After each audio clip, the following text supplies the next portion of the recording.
90ஸ்ல அந்த கோயில் திருவிழா நாளு. காலை எழுந்தவுடனே விசேஷமான உணர்வு. முழு கிராமமே ஒரு சந்தோஷத்துல இருந்த மாதிரி. இன்று திருவிழாட்டா ன்னு சின்ன பசங்கள்லாம் ஏற்கனவே உற்சாகத்துல. வீட்டுக்குள்ளே எல்லாம் அவசரமாக தயாராகுது. அம்மா பொங்கலுக்கான அரிசி ரெடி பண்ணிட்டு, அப்பா புதிய வேஷ்டி போட்டுக்கிட்டு, சாமிக்கு எல்லாம் எடுத்தாச்சா ன்னு கேட்கிறார்.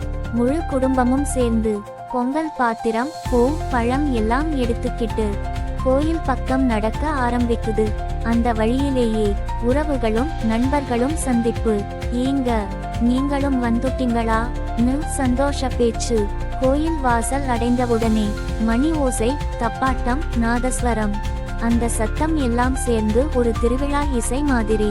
பக்கத்துல பொம்மை கடைகள், மிட்டாய், முறுக்கு, கடலை வாசம், பலூன்ஸ் காற்றுல ஆடுது.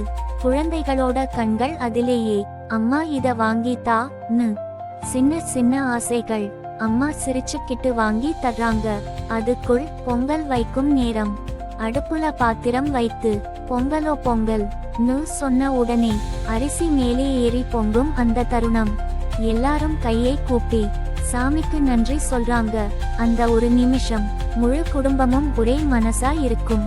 அர்ச்சனை முடிச்சு பிரசாதம் வாங்கி கோயில் சுற்றி வர்றாங்க. குடும்பம் எல்லாம் சேர்ந்து பொம்மை வாங்குறது, ஸ்நாக்ஸ் சாப்பிடுறது, பழைய நண்பர்களை சந்திக்கிறது.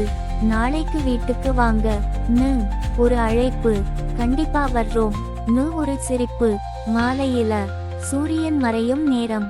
வீடு திரும்பும் அந்த பாதை. குழந்தைகள் கையில் பலூன், பொம்மைகள்.